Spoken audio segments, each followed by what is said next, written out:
Getting into the Pokemon trading card game is easier than ever before, but with dozens of products, multiple formats, and thousands of cards to choose from, where do you start? If you're building on a budget, then there's always the trusty theme deck. With a bit of cash and a lot of creativity, you can build something bold and battle ready.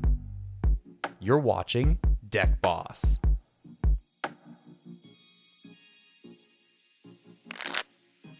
Hi everyone, and welcome to Deck Boss, the show where we take classic theme decks and give them a competitive tune-up.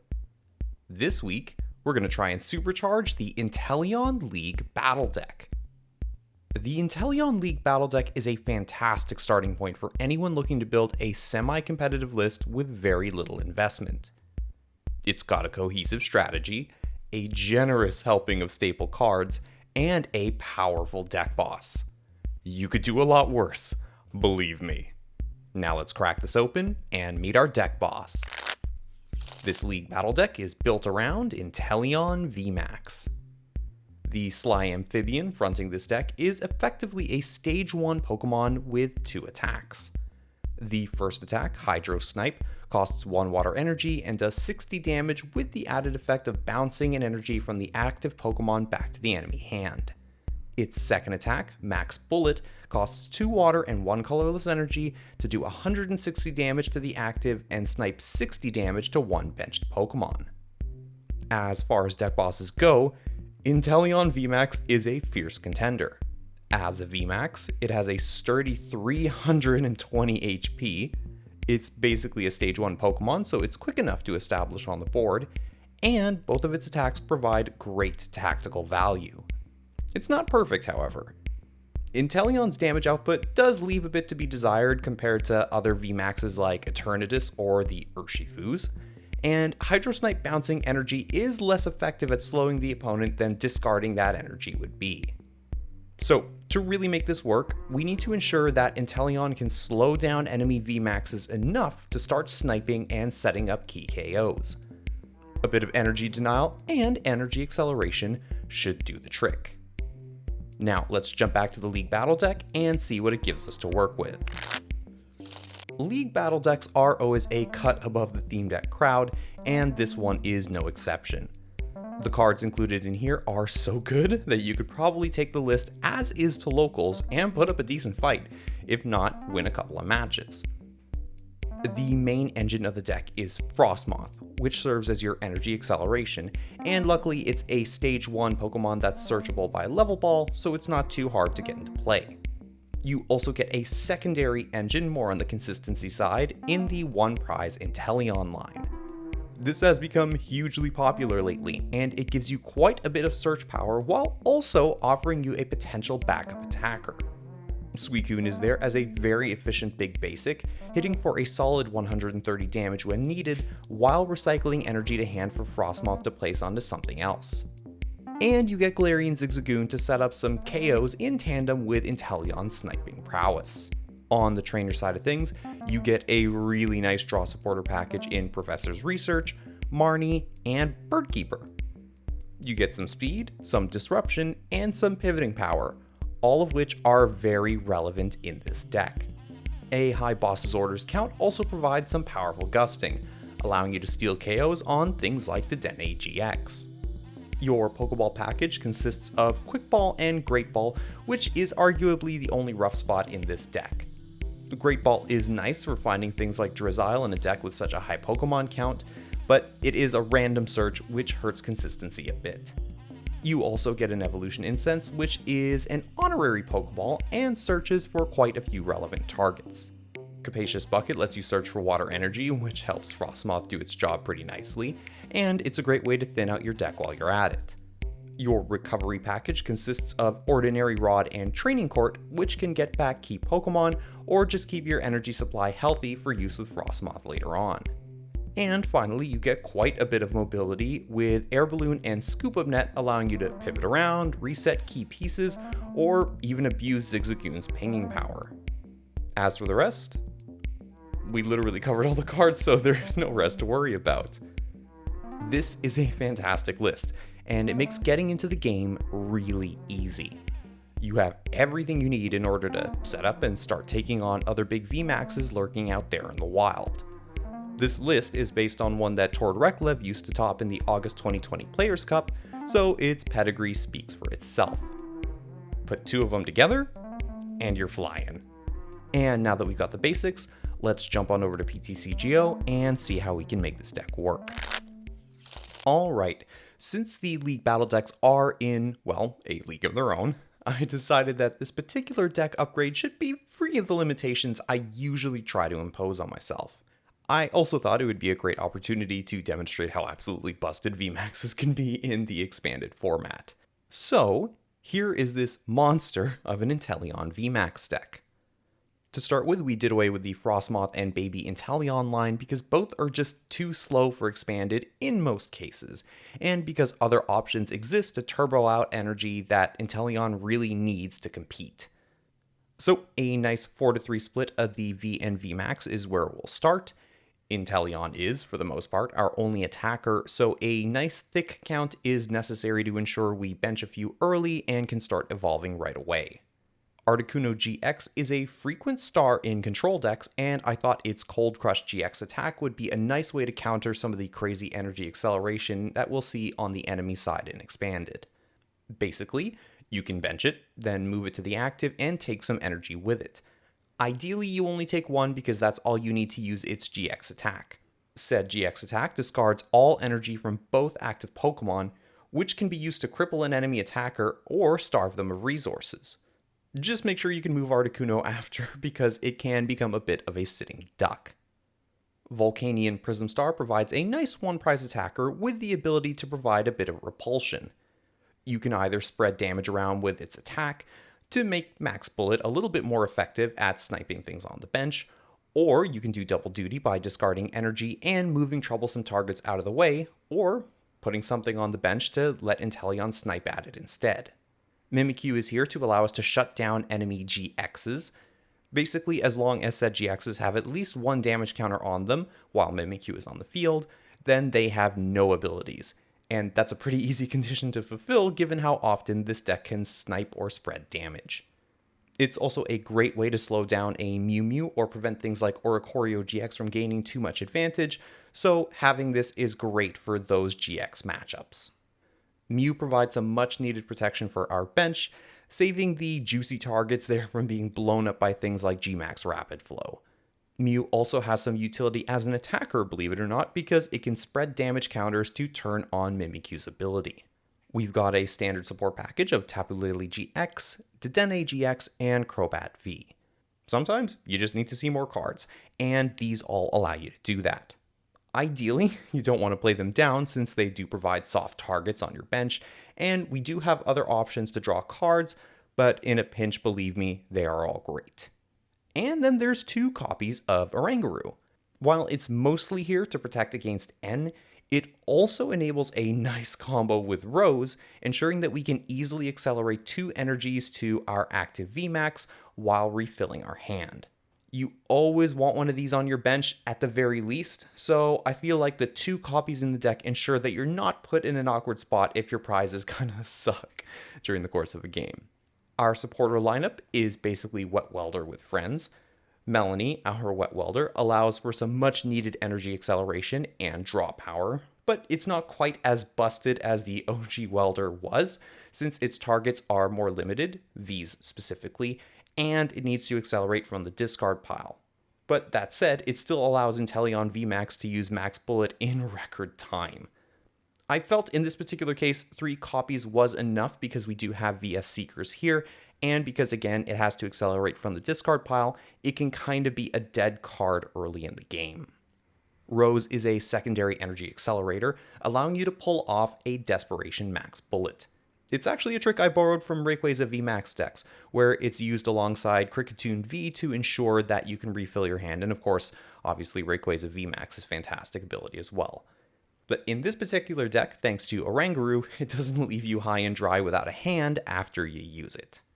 Guzma allows you to shuffle around the board, perhaps setting up a key target for a Cold Crush, or just enabling Inteleon to effectively snipe and soften up other targets.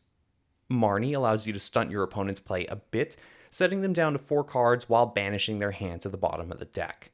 Now, fair warning, it can also leave you in a tough spot because you only see 5 cards yourself, but sometimes you really just need to take away the cards your opponent has in hand in that moment, and oftentimes you don't want to give them maybe a full 5 or 6 off of an N, so Marnie is great for those more niche situations. And speaking of N, he is here for the late game, allowing you to lock out your opponent if they've taken a few prizes off of you. And it's also a nice partner to our 2 Oranguru, since you'll always be protected from the worst of its effects, and you can potentially chain together instructs after using N to ensure that even if your hand size is fairly small, you can still see a couple options after playing the supporter. Versus Seeker, of course, allows us to get multiple uses out of our supporters, and it's particularly potent alongside Melony since you're getting energy acceleration and extra draw power with every use, and of course helps mitigate the fact that we're only running 3 copies in the deck. 2 battle compressors help us dump key supporters and energy into the discard pile. An early battle compressor is fantastic for facilitating a quick max bullet, and it can help us thin out the deck of less tantalizing options depending on the matchup. Our Pokeball package consists of Dive Ball, Ultra Ball, and Quick Ball.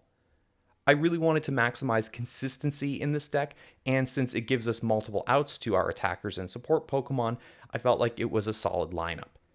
Dive Ball is particularly useful since it can fetch the VMAX free of charge, but Ultra Ball and Quick Ball also provide great value as they can dump water energy for Melony to accelerate, while also giving us access to things like Tapu Lele or Dedenne. Now, we've got a deck boss first here because this is actually the first time we are featuring an ace spec in this series, and I couldn't think of a better one for this deck than Scoop Up Cyclone. This card basically allows you to suction up any Pokemon to your hand alongside all the cards attached to it. Mostly, it's here to deny the opponent 3 prizes if an Inteleon becomes mortally wounded, but you can also use it to shuffle the board around in a pinch, like if you've got that awkward Articuno stuck in the active. It's also really cool when you Cyclone up 1 Inteleon VMAX and maybe you've got an Inteleon V waiting on the bench, so you can just kind of put that one in play and then evolve it back up. It's kind of busted. Max Potion heals all damage from any one Pokemon at the cost of discarding all energy attached to it.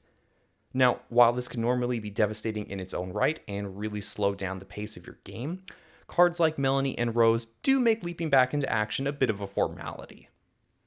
You could, for example, use Max Potion, attach a fresh energy, use Rose, and then immediately hit somebody with a Max Bullet again, which is also kind of busted. Enhanced Hammer is here to punish the use of special energy, which is abundant in Expanded, potentially buying you a turn early on if combined with Hydro Snipe to bounce the other energy back to the opponent's hand. Chaotic Swell is here basically to deny other stadiums, and it's mostly because we don't really have anything else we want to play. Something like Rough Seas was certainly tempting given Inteleon's big HP and the healing that we already have going on, but it can also be used to undo your own snipe damage or make your Pikarom matchup even more unwinnable than it kind of already is.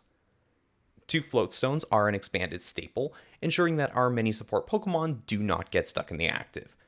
You need this, especially with Articuno on the board to prevent the Cold Crush play from costing you momentum in the long run.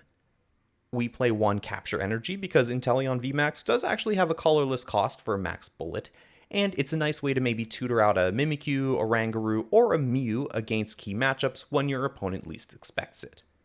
And finally, we play a healthy heaping of water energy to ensure that we always stay hydrated and able to attack. You're discarding these quite a bit, so a high count is kind of a must in a build like this. And that's the deck. It is a nasty machine, and it can become extremely oppressive once you start using Melony alongside your many healing options. Inteleon VMAX can slowly spread damage around the board, ensuring that even if you're forced to constantly heal or pivot early on, it can eventually take some easy KOs. Or you can just go full aggro and start abusing a Max Bullet turn 2 while getting a second VMAX ready to go.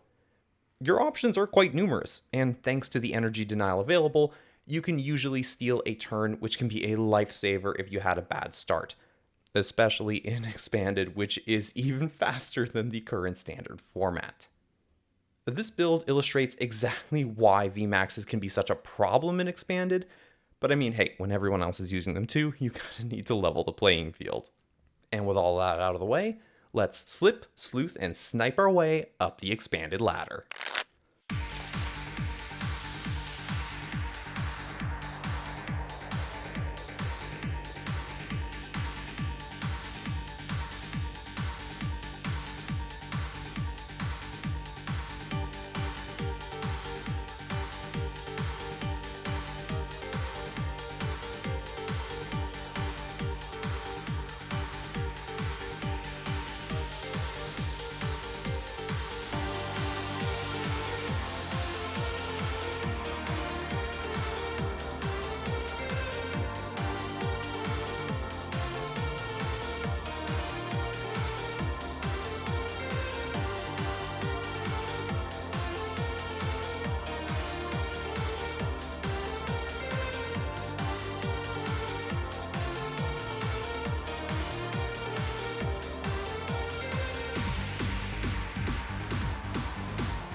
Okay, so Inteleon performed very well, admittedly as expected.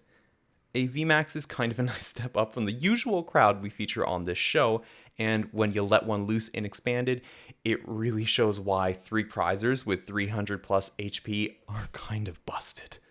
Energy Denial, Snipe, and Healing all pair to make Inteleon a moist meat grinder. Now, it's not a slow deck per se, because Rose and Melony allow it to go aggro in the right circumstances, but if it really wants to, it can drag a game out and deteriorate your opponent's board state to the point where they'll have a very hard time coming back. And believe me, there's nothing quite as demoralizing as seeing someone scoop up a VMAX or heal all the damage off of its 300 plus HP body. Believe me, I've been on the receiving end of that, and it just kind of breaks your spirit.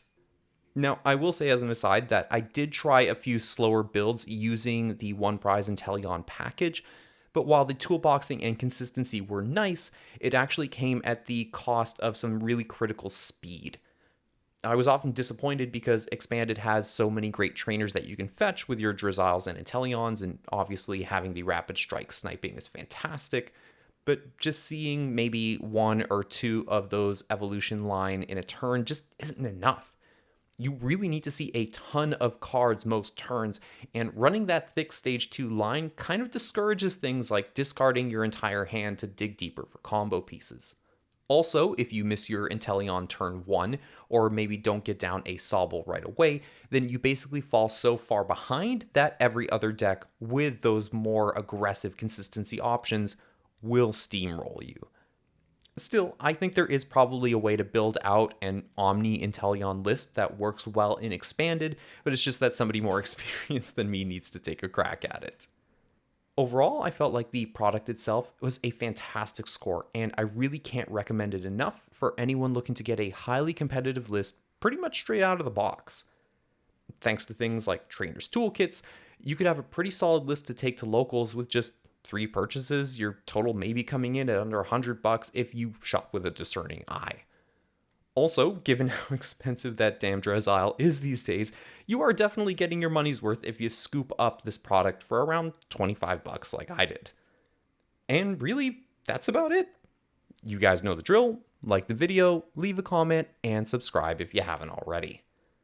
A lot of really exciting products got announced recently, and since I'm literally running out of old theme decks to cover, I am going to start looking at newer stuff from an expanded player's POV. So if that's something you guys are interested in, then definitely stick around, and hey, your suggestions are more than welcome. And with that, I'll leave you all to enjoy what's left of your day. Stay safe, have fun, and as always, take it easy.